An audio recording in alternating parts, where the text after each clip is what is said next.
You're listening to Win-Win, an entrepreneurial community with your host, Ben Wolf.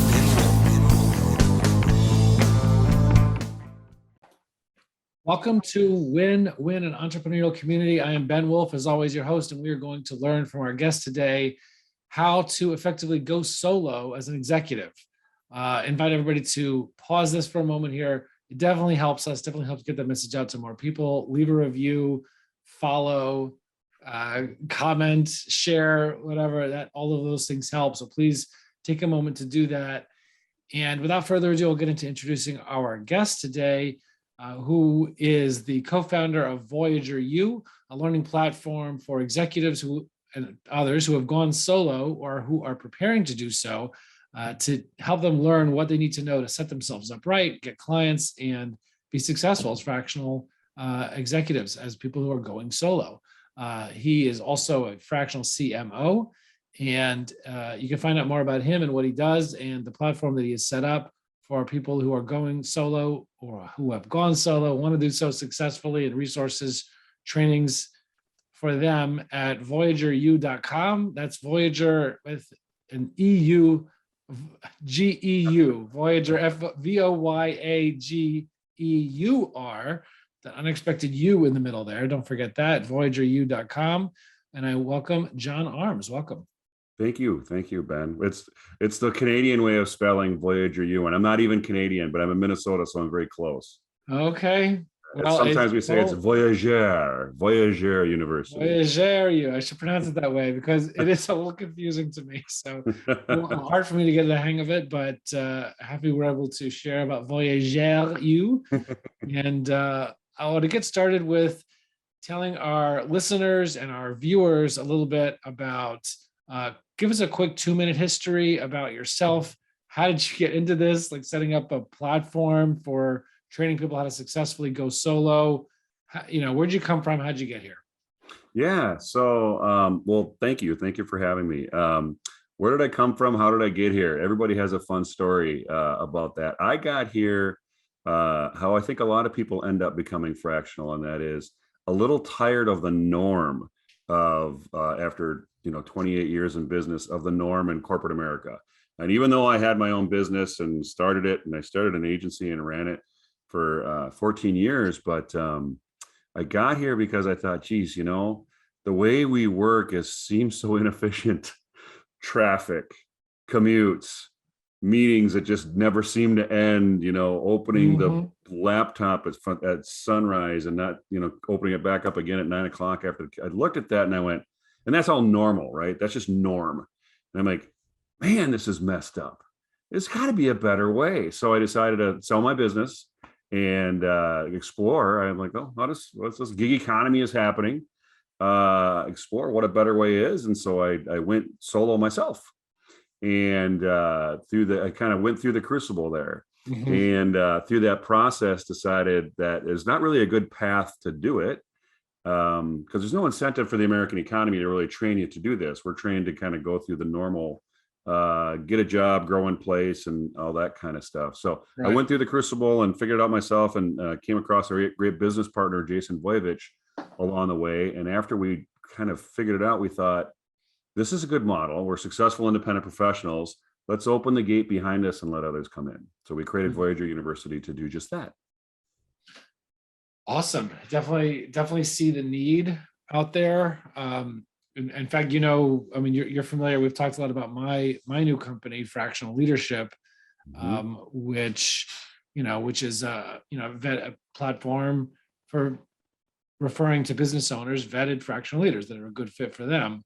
And we have people who are vetting and, through their clients, through references, but we have many members who are associate members, fractional leaders who have only recently done it, who have just gone out on their own. And they're not sure what to do. They're not sure, like, how do I build a practice? How do I get business? Can I just use my Gmail? Like people don't necessarily realize what the right thing to do is. So definitely see the need for what you're doing. And I just want to step back a second and ask, like, why is fractional leadership, fractional executive service, whether through firms or solo practitioners like you're talking about, why does that seem to be getting so much more prominent and popular these days? Sure, sure. There's two sides to that. There's the demand side and the supply side, and I'm going to talk about both because I think they both matter in this question. One, on the supply side, people choosing to go fractional, whether they've been laid off or don't want to do it anymore. The current, well, especially since the pandemic, right? Like the current way we work is a very busted mechanism. So it's got a lot of people who are extremely amazing, extremely talented, like disenfranchised with the way the professionals, the way you go to work, the whole corporate America thing, right? There's caps on growth. There's only so many executive jobs.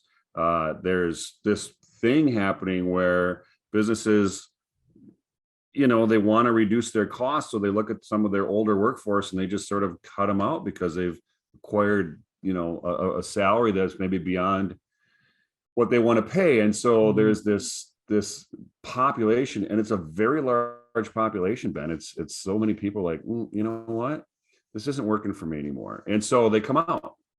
And there's a supply side. I can be independent and not have to deal with all of that stuff that's sort of normal in corporate America. So there's one. The demand side is, of course, you want that, right? And America loves supply and demand economics, and America loves scale, and they like, it's kind of like Walmart, right? You find the lowest cost solution and provide it at scale. Well, so what is the demand side?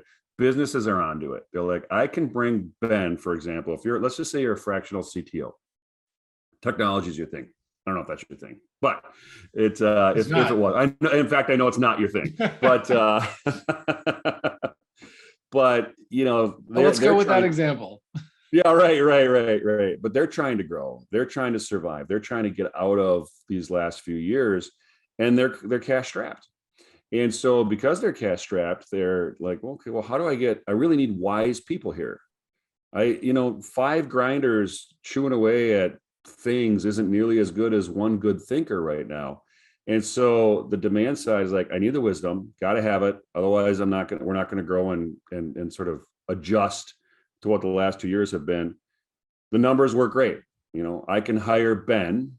I don't have to pay $250,000. I can hire them. Most fractionals are with each client somewhere in that $5,000 to $10,000 to $15,000 range per month. Well, that's at least 50% less. And there's no give on what people get. There's no loss of productivity or intelligence. In fact, it's a gain. And there's reasons for that. So supply and demand side, that's why I think it's there, is the world finds a new way when the norms get broken. Right. Very, very true. And I have a whole chapter on this in my new Fractional Leadership book as well. Of course, plug for that book. Definitely. It's a great book. Get a copy. I spoke about it. I had a presentation on this subject yesterday, and I spoke about your book and a few others. It's and the reason I did is, part of doing this, you have to take what we call the ABL mindset. You have to always be learning. It's a whole new world, and that's good, and that actually keeps it not boring. But you have to always be learning to become a successful fractional, and you have to always be learning to be a business that hires fractional talent. Right. Well, definitely part of the mission of fractionalleadership.io, my website, which is, getting more knowledge and information out to people, more focused on the business owner side about fractional leadership, what it is, how it works, is it for you, is it not for you, how to do it successfully if you do want to do it. But going back to the fractional leader side that you're focused on, so what are some of the challenges and difficulties and failures that you see fractional leaders who are wanting to go solo or who are going solo making? Like, what are the problems? Let's set that up before we get to the solutions. Yeah. So I think there's some very, very common ones. I think some of the mistakes or hard lessons learned that people do is they tend to start thinking that, okay, I'm going to get a few customers and I'll figure the other stuff out later. If I get a few customers, everything else is going to fall into place. And there's the process to this. What's that? What kind of other stuff? Do people delay operations, setting up an LLC, getting the right technology for my fractional business, the tech stack that I use. There's this old saying, sales solves all. And if you get sales, everything else falls into place. But one of the mistakes is if you pick up 2 or 3 customers and you didn't spend a little bit of time thinking about your fractional business as a business, how do I operate it? It's going to be very difficult later. Where the failure is, which I make failures every day, so it's not, failures are just less opportunities to learn, but where it breaks their practices is customer service. Like you get all of a sudden you have to deal with things that are either, oh my gosh, they're hot, they're fire engine hot. I don't have my MSAs taken care of. I don't have an NDA yet. Some of those basics. So people run very fast into clients and they haven't. So one of the mistakes is they don't sort of take, it's not even a week, right, to kind of get all that set up so that it goes smooth. So that's one of the common ones, and that's just practical business knowledge.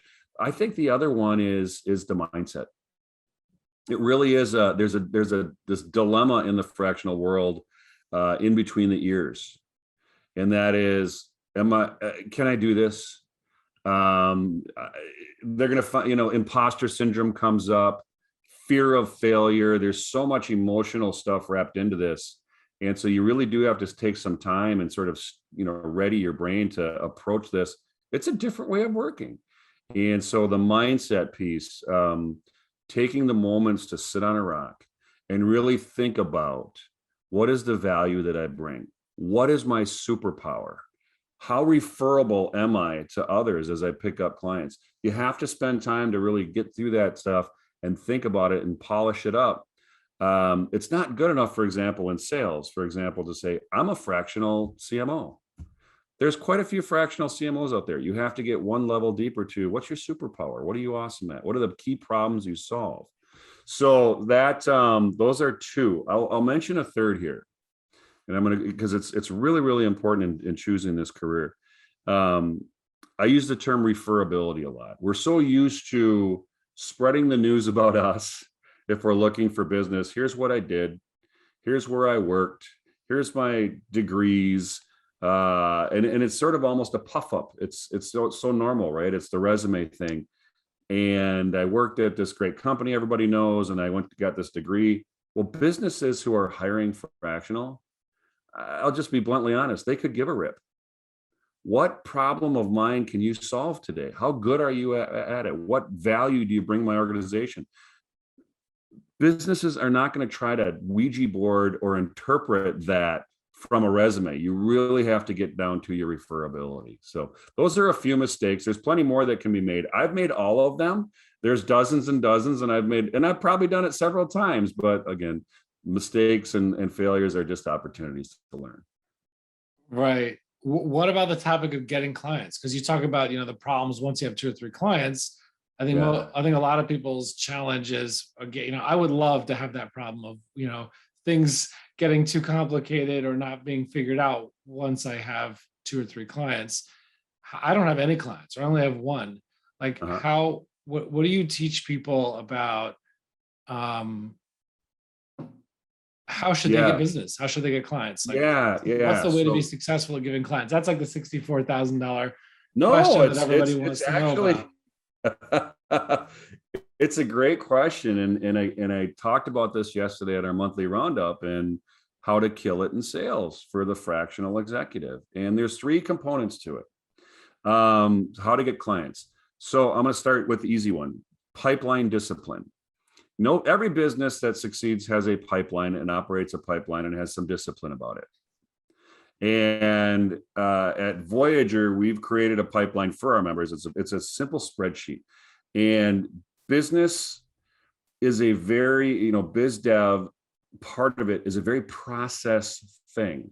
And it is getting in front of enough people so that enough people show interest in you. So you have enough people that you can talk about a deal, so that you get a few deals, every quarter or whatever you're trying to get. Most fractionals do well with 3 to 5 customers. So let's say you want one customer. Well, if you're going to get one customer, you need 10 customers that are like, yeah, let me see a contract. Let me see a proposal. Tell me a little bit more at that level, right?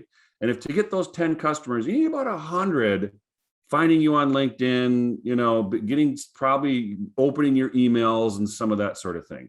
Very easy stuff to do. And to do that, you need about 1,000 prospects that are like, that know you exist, that you breathe air on this earth, that you walk the planet. So it's a very process-oriented way, but you do have to adapt that process and participate in it. Takes about an hour a week. That's it. It's not a lot. Our tool has like all the tools built in, so it's pretty automated, but that's one part of it, is that pipeline discipline. Mm-hmm. Part 2 is micro networking. I mean, you and I are really micro networking right now, just 2 of us, right? But micro networking is good. You might notice that LinkedIn is great. I love LinkedIn. LinkedIn is not going to hand you leads. Leads come from smaller communities, more intimate conversations, good, I'm helping you, you're helping me situations in the world. And that's where leads will really, really come from. So it plays a role in your pipeline. But that micro networking in this world is so important. It's kind of I think it's more important than people realize. Like, not all networking is equal, right? If you and I go to a networking event that's, for what, pork raisers, right? Oh yeah, we don't work in the pork business, so it's not going to do a whole lot, or beef cattle or something like that. But micro networking with communities that make sense to you, such as a Voyager with you, it's like people who are in the fractional world, that makes a lot of sense. Participating in small micro networks is going to really, really help. Part 3 is what I talked about a few minutes ago, and that is referability.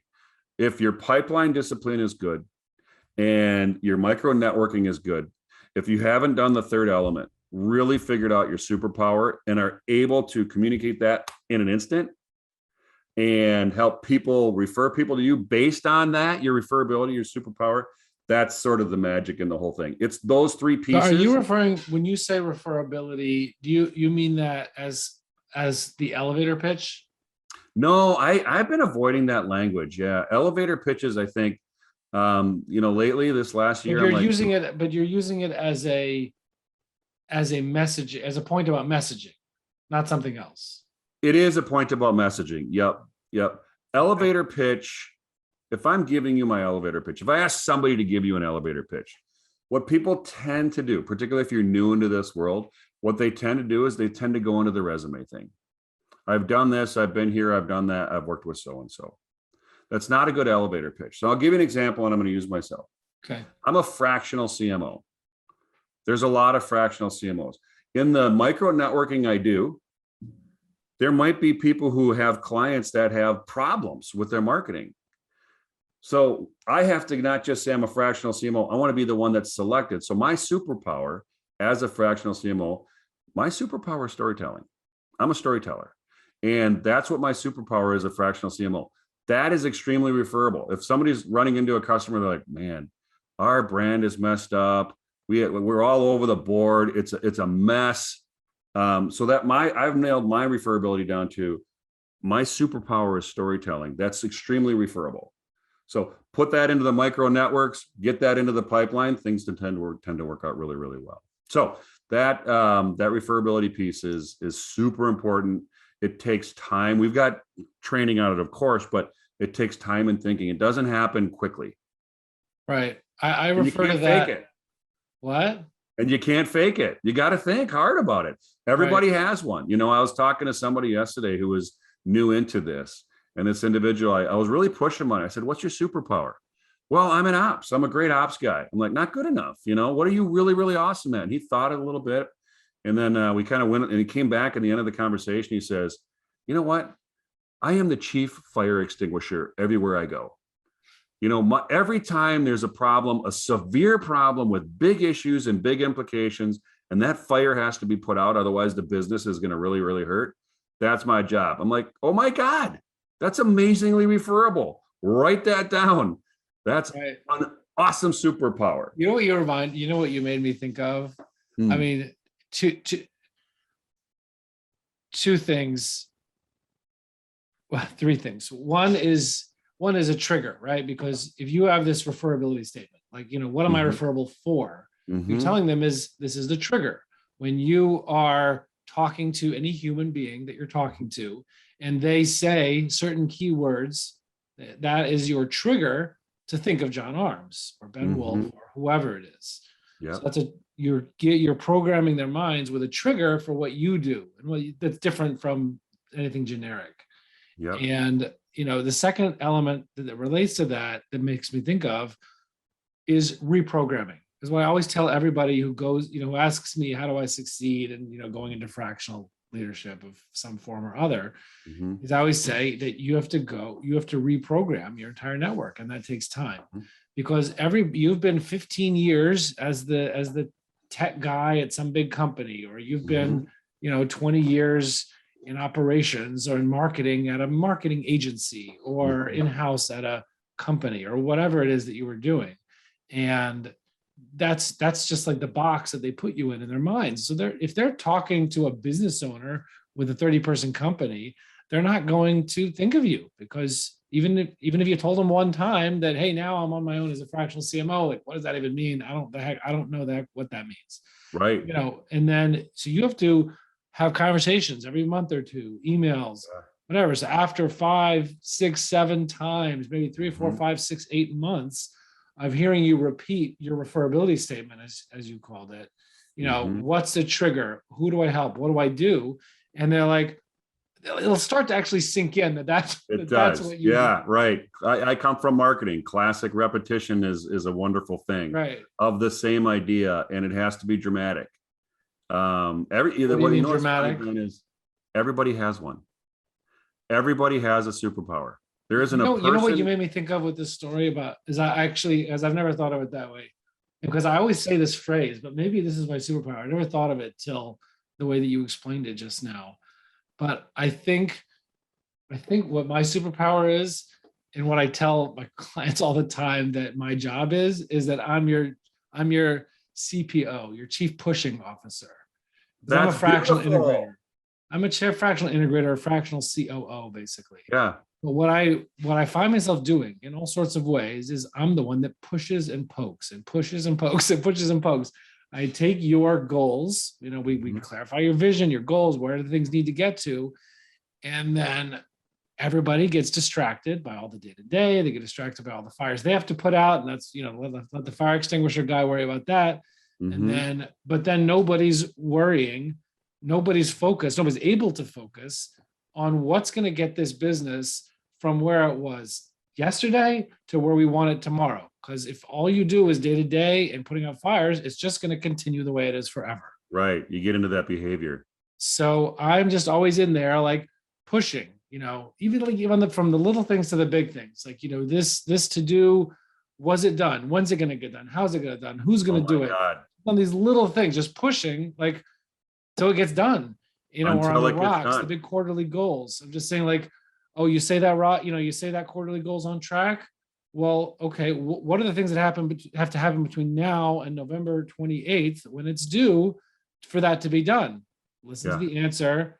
Well, did you do that? When did you do that? When is that happening? Who's responsible for that? Who you even talk to about this?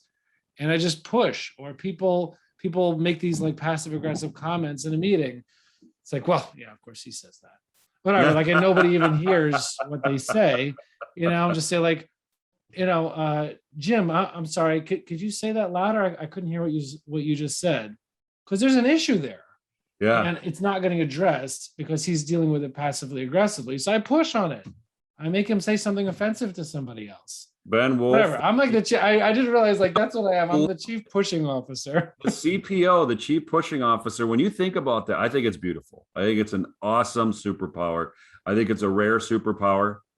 I think it's really, really neat. And I'll tell you why. How much back in your corporate days when you were working for somebody else, how much stuff just sort of sat unpushed, or sat somewhere in the middle where people can't make a decision, so it just doesn't move forward. Well, so the business doesn't move forward. People are afraid of conflict. People are afraid of work, where they have so much work to do, they don't want to push the things that they notice because no one has time to deal with it. Right. And so now you bring in Ben as the CPO. I mean, if I'm the CEO of a business, my key frustrations are things aren't moving fast enough. Right. Things aren't moving at all. Important initiatives are not separating from the non-important initiatives. Right. Having a CPO, your value is through the roof. Yeah. There's, when you go in and push something as the CPO. Every year I raise my rates. Exactly. I mean, like, you be making decisions that increase revenue or decrease waste. And it's a complete transformation in the people I work with. Yeah, it's a complete transformation. Yeah. It's not the same. When you dig into it and really think about that superpower, everybody's got one. I've never run into two that have the same. Right. And it's extremely referable. So if you take that thought and you go back into your micro networking and you put it in your pipeline discipline, you're not going to have a problem with sales. Right. Well, look, I really appreciate it. I know that sales, getting clients, is the biggest thing. It's because it puts bread on the table. I mean, it's basic, Maslow's hierarchy of needs. I mean, just security, home, warmth, clothing. It's the key to all of that is just getting by before you even think about, greater goals. I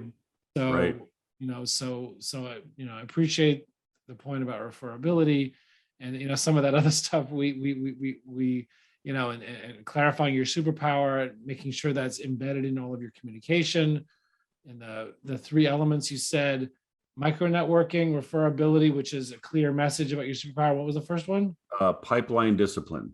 Pipeline discipline, having a process, which I could talk about how I did that when I first got started. Yeah. But obviously it evolves the way I do it now, but it's great stuff. Again, people could check out Voyager U, VOYAGEUR, Voyager U.com, platform for fractional leaders of all types or anybody going solo, to give you courses, classes, resources like the pipeline discipline tool that John mentioned. You can get more about that. It's very low monthly cost, and definitely a good resource for you to check out. VoyagerU.com. And John, really appreciate you coming out here and joining us today. It was a huge pleasure. Oh, fantastic. Thank you for having me. It's a great industry we're in, and I'm glad we're both here. Awesome. Glad to have you in it as well. And I will see all of you on the other side. Thank you. You're listening to Win-Win, an entrepreneurial community with your host, Ben Wolf.